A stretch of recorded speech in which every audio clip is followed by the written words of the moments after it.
All right, welcome everyone. My name is Coach David. I am your financial aid expert. I will be with you on this journey today. Last week we talked about kind of like the kind of financial aid 101, right? Like what you need to be doing, what you need to be thinking about, what forms there are, right? But today we're going to talk about things that are a little bit more specific, which are loans and scholarships. Okay. Now, for those that are just joining us right now, if you can go ahead and put your student's grade in the chat, right? I know a bunch of you guys already did. That's greatly appreciated. Just knowing kind of like who is out there right now, right? But we'll go ahead and talk about loans and scholarships and kind of everything that you need to know about them and what you should be careful of. Okay. Now, for those of you guys that do not know me, my name is Coach David, right? I'm a former law school and college admissions reader, and I have been working in financial aid for the last 16 years now. My hope is to save your family money, right? But I cannot do it for every single family, right? There's a certain group of families that I can help with, but I've been able to help families that make as, that have lower incomes, that have higher incomes, save money on college. Okay. But for today, we're going to be doing financial aid news, talking about kind of what's going on in the world of financial aid. We'll also be talking about loans. We'll talk about scholarships, and then we'll have a Q&A session at the end. So please make sure to kind of like have your questions. You can ask them at any time in the chat or in the Q&A, whatever you're more comfortable with. There are no bad questions here, right? If you're thinking, hey, I'm gonna ask this later, or I'm gonna ask at a different time. Don't wait to ask your question because that might be a very important question that a lot of the families here also are worried about, but they're just not brave enough to ask. Okay, so there's no bad questions, there's no stupid questions. They're all we're here to provide information and get you guys the kind of real information that is going to affect your financial aid. Okay. So I always like to start off with financial aid news because I want people to know what's going on in the world of financial aid. Now, I know not everyone is sitting at home kind of being like, oh, what's going on with financial aid? So that's why I try to bring you little snippets each week. Now, last week, I was out of the office, right? And so we didn't have a training. I know that there's a lot of people waiting for me. Unfortunately, I was out of the office. There was no training. But now we are back, right? Unless it's a major holiday. I was even here on I think it was like Thanksgiving Eve. I was here on Christmas Eve, I believe, doing training so that our families could get information. But here is my little tidbit of news that came out kind of recently. Okay. So about a year ago, I talked about kind of like a class action lawsuit that was filed against Cornell, some other high elite universities, because they were colluding with each other to lower the financial aid amounts of students that were going to attend their schools. Just recently, obviously the court system takes a long time. A federal judge has taken a look at the class action lawsuit and said, hey, this has merit. We are going to move forward, right? So, what did they do? Well, basically, the kind of like we'll call them the old boys club got together. I think it was called President's Club 586 or something like that.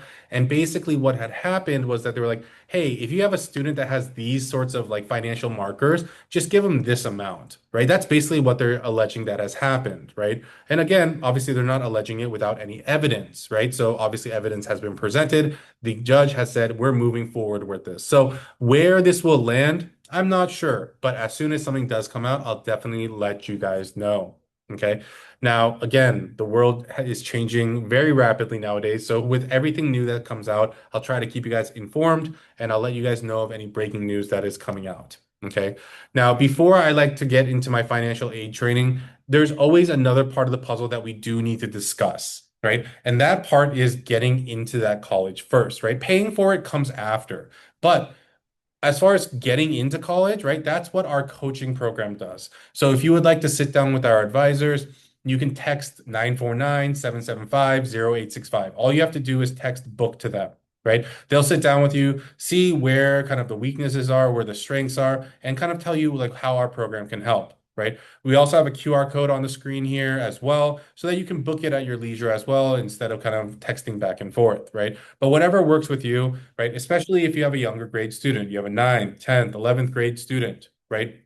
You want to join us as soon as possible because, well, the earlier you start with us, the more that we can help you, right? Our pricing is not per year. It's by student, by program. So if you have a junior, right, it's the same price as if you sign up your ninth grader, right? So there's no differences there. Reach out to us so that we can talk to you. Okay. Again, if you have questions, 949-775-0865. The code is right there. I'll just stay on this screen for 5 seconds. All right. Let's move on. So, getting into the first part of what we're going to be talking about today, we're going to be talking about loans. Okay. Now, when it comes to loans, there are two different kind of, we'll call them barrels that you can pull from, right? One is a federal loan, and the other is a private loan. Okay. Now, for federal loans, they're exactly what they sound like. For kind of federal loans, there are student and there are parent loans. They're like any other loans. They have fees, they have limits, right? And here are the interest rates for the student and for the parent, right? So this is kind of like a first, right? This hasn't really happened in the last couple decades, right? But they actually decreased the interest rate. Okay. So the student interest rate was actually at 6.53%, and the parent interest rate was at 9.03%. So I'm not saying that it changed a lot, right? But it did change a little and it went down, right? So that's great for us, right? Does it change anything in the like the longer course of things? Not so much, right? But when it comes to federal loans, there are things that you need to think about, right? And what the first thing that I like to talk about with loans are the hidden costs. Okay. So for hidden costs, right, just like with any other loan, right? Parents, if you've had a home loan, car loans, all these different things, there is an origination fee. For the student, it's only 1.057%. So the maximum that a first year student can take out as a loan is only $5,500. Now, roughly speaking, that's only 60 bucks, right? But if you have to take a loan every single year, the origination fee is $240 throughout your college career, right? Now, for parents, right? Let's say that you're taking a loan of, $20,000. The origination fee for a parent loan is 4.228%, right? That's $845.60 per year. That means over the course of 4 years in college, if you take loans for 4 years, the origination fee is $3,382.40. So even before you step onto campus, right, you are already in the hole $3,622.40. That is what you are paying to get your money. Okay. So that is something to keep in mind.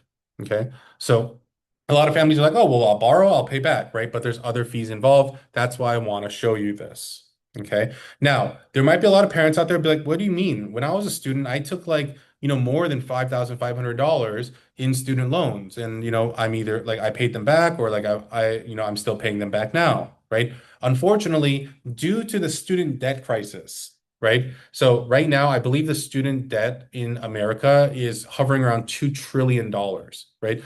Because of that crisis, the government has put limits on what a student can borrow, right? In the first year of college, doesn't matter if you're going to a state school, private school, vocational school, whatever it is, right? The limit is $5,500. That's all the student can take, right? The next year, in year two, the student can take $6,500. And in year three and four, they can take $7,500. Okay. For a grand total of $27,000 over the course of 4 years. That's it. A lot of parents might be thinking, what do you mean? Well, then how do we fill the gap? Well, the government is telling you that the gap needs to be filled by the parent loan, right? Which has a higher origination fee, higher interest rate, which is why through our egelloC financial aid program, we try to save you as much money as possible and get you as much free money as possible so that you can take less loans because loans, they end up starting to balloon. Okay. So something to keep in mind there. There's also interest costs that a lot of people don't think about. They're like, oh, it's only for 4 years, it's not that long, so on and so forth, this and that, right? So just on the maximum amount of a student loan that the student can take the first year, and I'm only calculating the first year, there is a 6.39% interest rate. It is not capitalized, so it's simple interest. So it's not like the interest tax on to what you're taking. But the interest by the time you graduate on that one loan is going to be $1,405. So you borrowed 5.5, right? $5,500. At the end of it, if you pay it off as you're graduating, you will now need to repay $6,905, right? Now, for a first year kind of like $20,000 parent loan at 8.94%, by the time you graduate, right? you're going to be paying $7,152 in interest. Okay, that's what you're going to pay. The total interest plus principal that is due if you take 25,500 dollars is going to be $34,057, right? Now, I get it. Everyone understands how loans work. You borrow money, you pay it back over a longer period of time. But a lot of people don't look at what the overall cost of their loan, like what you're actually going to finance, is going to look like. Now, this is if you pay it back right as you are graduating. But if you extend that out 10, 15, 20 years, right, then that number is going to get exponentially higher, right? So again, something to keep in mind as you're thinking about loans, okay? Now, on the other side of the coin, we also have private loans, okay? Now, private loans are great and they're going to be much more needed because there have been new limits set by the big, beautiful bill that was signed, I think it was like 3, 4 months ago, right? So private lenders are moving into the area of educational funding, but the private loans are just like shopping around for a home loan or a car loan. You do need to shop around. I've seen interest rates as low as 4.25%. Now, one of the things that you also need to be thinking about here is that the student, they don't have any assets usually, and they don't have any income history, credit, so on and so forth. So the student will not be taking this loan. The parents will be taking this loan. Okay. So I know your student's supposed to be 18. They're supposed to be out of the house, out of your hair. Unfortunately, you guys are stuck at the hip, right? Because in today's world, for a student to go to college, it's very unlikely that they can finance everything on their own. Okay. Now, the difference between a federal loan and a private loan is that with private loans, the interest rate could be very low at like 4%. It could also be very high at like 17%. This is all based on your income and your credit worthiness. So the one thing that I will kind of plead people to do is shop around, right? But the one thing I will say is that it does require a hard credit pull. Okay. Just like when you're shopping for cars and then like you're shopping around for different interest rates, there is a negative effect on your credit. Okay. So just keep that in mind. Whereas for the federal loans, there isn't really a credit pull. It's very soft. And sometimes there's not actually a real credit pull, and they just offer these things to you. Okay. So keep that in mind there. Okay. So that was kind of like a brief introduction about what loans look like. But I also wanted to talk about scholarships and specifically outside scholarships. And so I wanted to kind of make a little bit of a differentiation here because people use the wrong terms to talk about stuff. Okay. So when I talk about financial aid is aid or money that you get from the federal government, the state government, or the college that you are attending. So whether it is a loan or it's some kind of grant or some kind of scholarship or institutional aid, I don't care. If it's coming from one of those three sources, it is considered financial aid, right? Outside scholarships are anything that are coming from sources outside of those three areas, right? So, for instance, Coca-Cola, right? Sony scholarship, right? Amazon scholarship, Facebook, et cetera, et cetera, et cetera. All those outside organizations, companies, those are the ones that we're talking about when we're considering outside scholarships. Okay. Now, the first thing that everyone asks me when we talk about outside scholarships is where do you find them? Right? And the answer is on the interwebs, right? And so there's there's a lot of different websites out there, right? At your most local level, you can look at your like city's website, right? Your county's website, regional districts like the regional water district, regional like your regional kind of like energy provider, right? Your parents' employers, right? Those are kind of more local things. At a larger level, there's a lot of websites that people can use to find scholarships. I've just put some of them up here, most popular, right? Now, having said that, these websites, FastWeb, Bold.org, Going Merry, Big Future, scholarships.com, all of these websites, well, they're kind of data mining factories, right? So they're going to have you put in information, put your email in, right? There's nothing wrong with that. When a scholarship website asks you to pay $4.99 for a scholarship list, that's when you know you're getting scammed. I understand it's only $5, right? But $5 from, 2 million students that are applying to college, it's a lot of money. Okay. So don't get tricked by that. You're never really going to have to pay for a scholarship in order to get it, right? But these are some of the websites that I've seen that have more scholarships available. Now, having said that, they are also the websites that have the most foot traffic. Okay. And because of that, Well, if you see a scholarship on the first page, well, I'm pretty sure that, 50,000 other kids also saw that one too, right? So you have to kind of balance, how much the scholarship is for, how much time it's going to take you to do it, right? All these different things to decide what makes the most sense for your particular situation. Now, I'm not endorsing any of these sites. I'm not saying that any of these sites are great. These are just where people go to find scholarships. But again, you should never pay for a scholarship list. You should never pay to apply to a certain scholarship. That is not something that happens. Okay. Now, what to look for and how to look, right? Now, when can you start looking for scholarships? Anytime. So if your kid is 6 years old right now, well, get them on their computer, start searching, right? Because it really is a numbers game.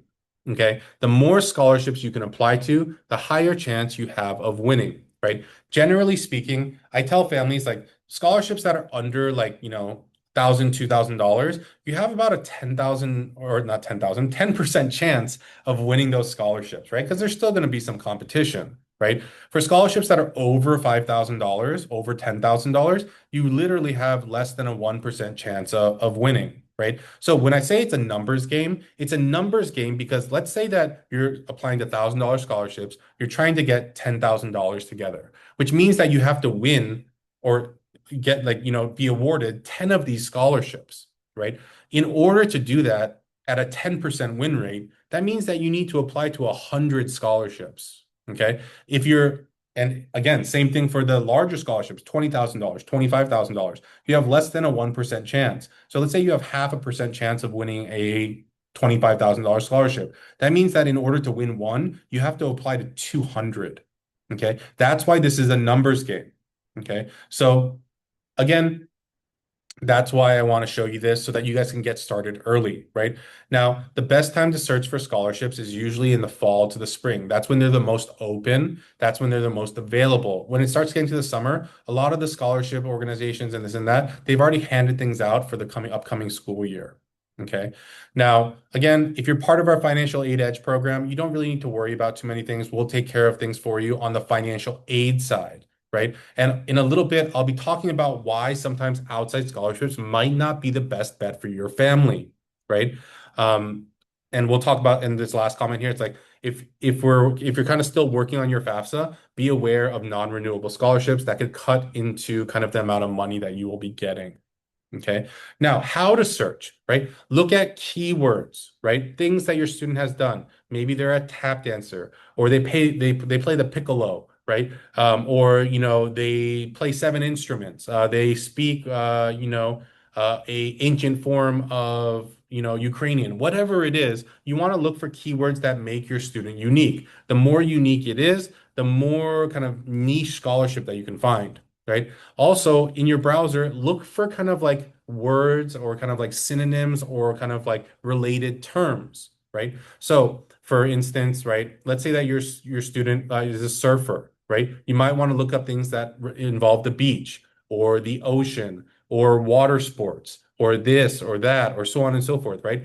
Other things that are also related might fit what your student needs, right? And again, the more local you are to a scholarship, the better that they feel about giving it to someone that is from their community. So try to add in your location as you're searching to see if there are any things closer to you.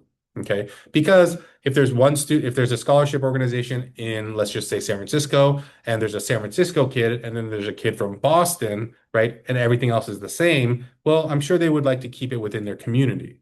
Okay. So another thing to keep in mind, right?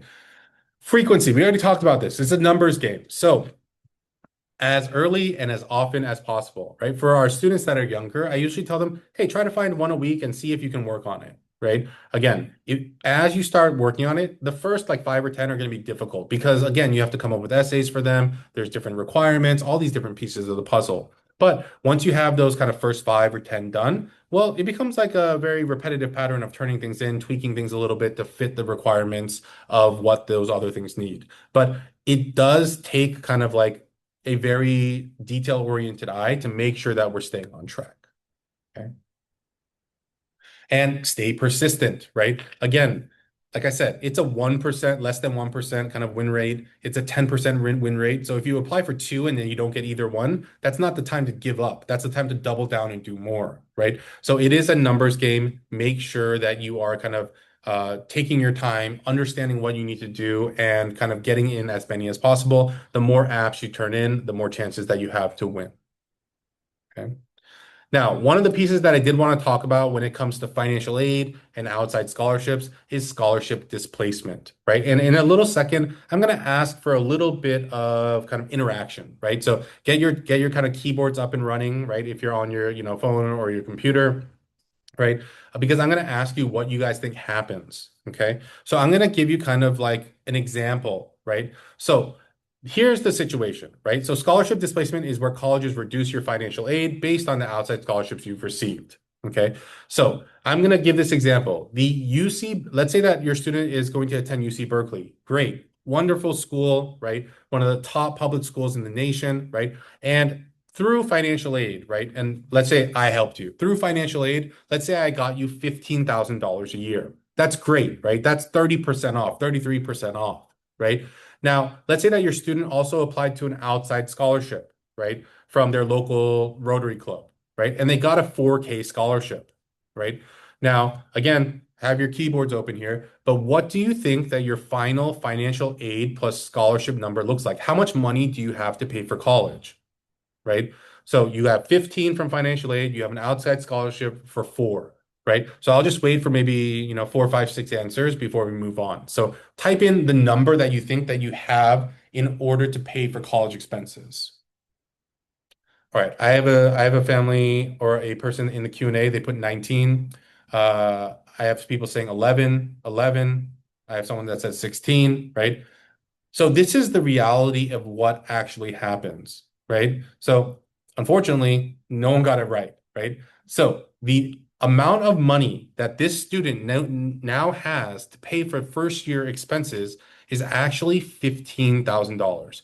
And you guys might be thinking, how does that work, right? So this is how it works. The 15,000 from UC Berkeley, right?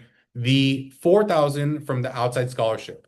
Any normal person, if we gave him that equation, right, would think that now we have $19,000 to pay for college, right?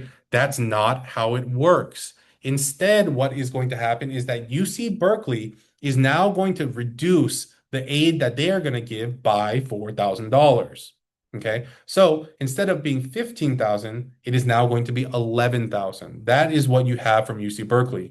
You also have your 4,000 from your outside scholarship that gets applied to your account. So it ends up being the same amount that you would have gotten from UC Berkeley. So did this $4,000 outside scholarship help you? No, not in the least, right? Now, there is a caveat to this, right? And the caveat is if you're considered low income for the purposes of financial aid, the answer would actually be 19. If you're considered low income, they will allow you to stack your scholarships on top of each other, right? And that is kind of across the board, right? So if you're eligible for a Pell Grant, right, which is for lower income families, then they will allow you to stack, okay? That is kind of the law of the land, right? But if you are not, it will be 15. Okay. Now, a lot of people, they don't see an issue with this. It's like, okay, well, I had 15, right? And I had four from outside. They added the four in, they reduced it by four. I still have 15. What's the issue? The issue is, right now, your baseline at UC Berkeley has been set at $11,000, right? What happens in year two? Let's say that that $4,000 scholarship from outside was only good for 1 year. Now, in year two, you have a $4,000 gap that you need to fill, right? Do you think UC Berkeley is going to fill it? Sorry, no way, right? So now you're getting $11,000 a year. You're missing out on the $4,000 that the outside scholarship gap created. So you're going to be losing out on $4,000 for year two, year three, and year four. So you're losing out on $12,000, right? Now, it's like, okay, well, $12,000, okay, no worries. But what if I put an extra zero behind it? What if it was $40,000? Right? So again, depending on where the numbers sit, it can be a lot of money. So it's something that you guys need to be careful of. So scholarship displacement is real. If your income is six figures, you are a prime candidate for scholarship displacement. So keep that in mind. Okay.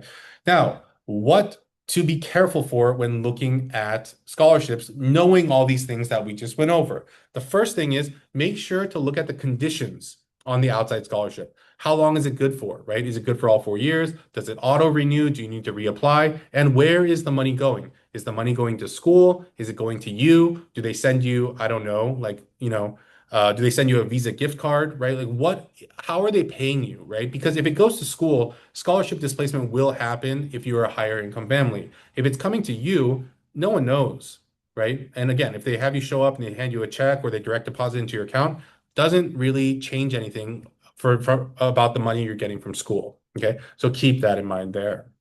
Okay. Now, quick takeaways, right? Here are the things that I think are most important. You need to understand the cost of your borrowing. And for students, the gravity of it is a little bit less because the total, it's only $27,000, right? But for parents, if your student is going to a private school and you're thinking about using loans for the whole cost of it, right? That's roughly $95,000 a year, right? So over the course of 4 years, that's $360,000, let's call it, right? Plus, you have your interest rate at 8%. Okay. Just doing very simple liberal math, your interest payment alone, your interest payment alone, once you start graduating, is going to be over $2,000 a month. Okay.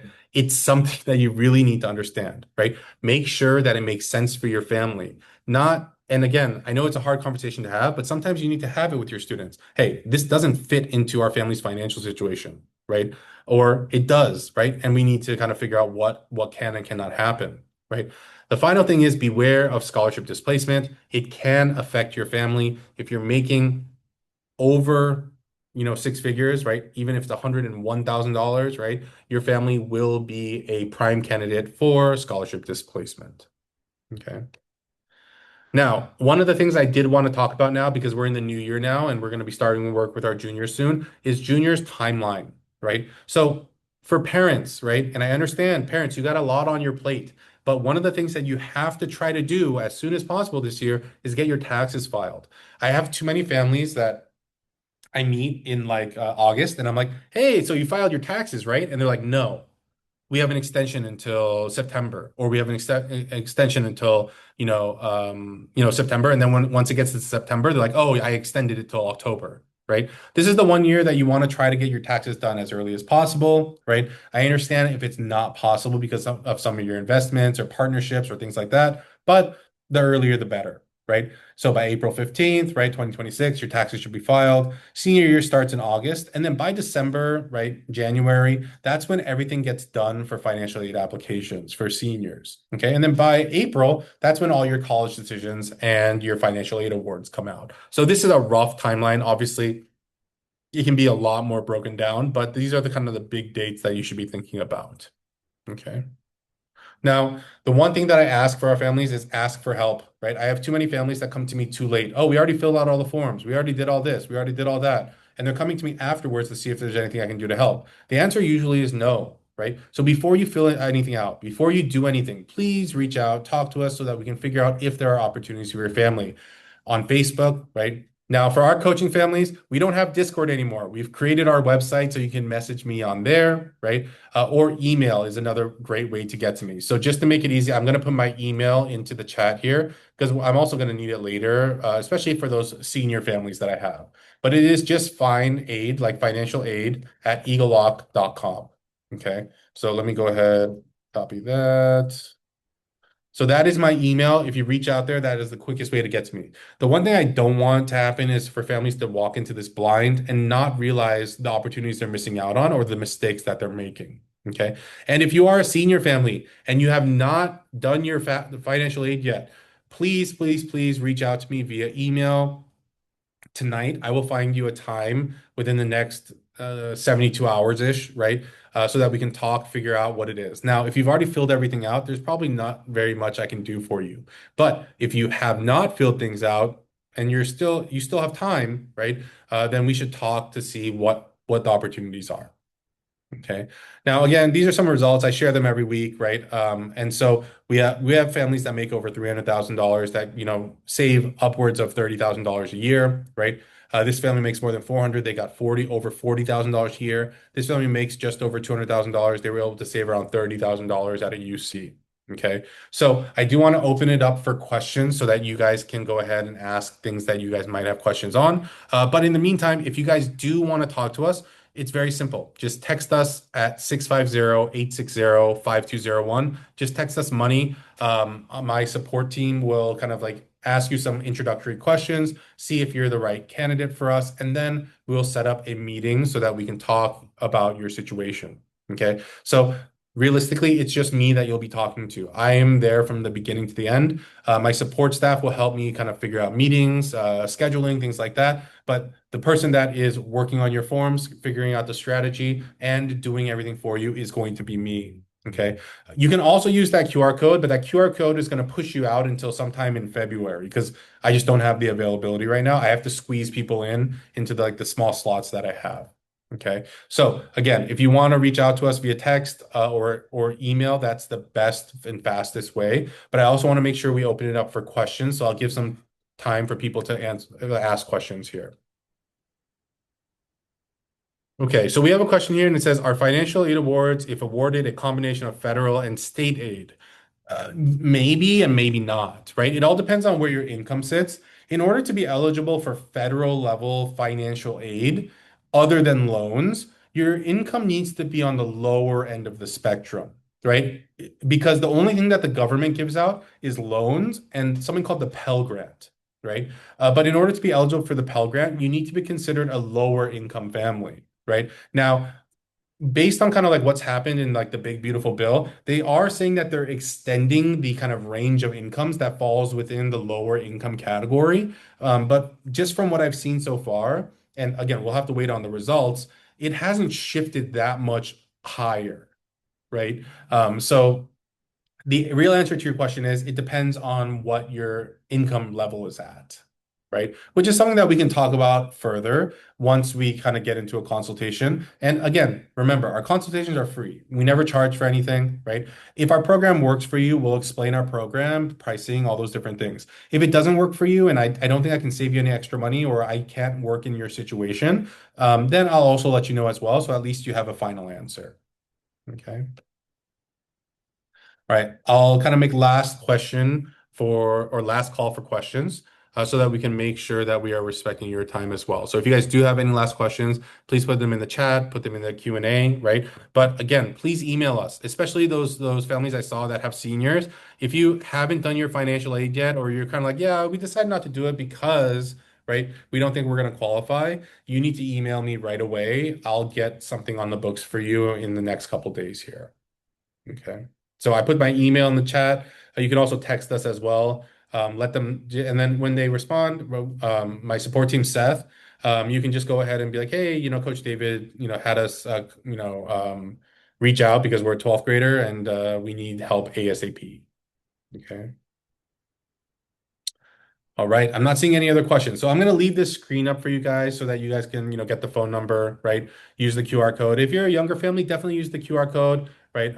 They might not let you book out that far, but we'll see. If you're having trouble booking, just go ahead and text us or send us an email and we'll make sure that you get on the calendar. Okay. But hopefully this was informative for you guys. If you guys do have questions, please let us know and then we'll talk to you guys again next week. Okay. All right. Everyone have a great night. Bye-bye.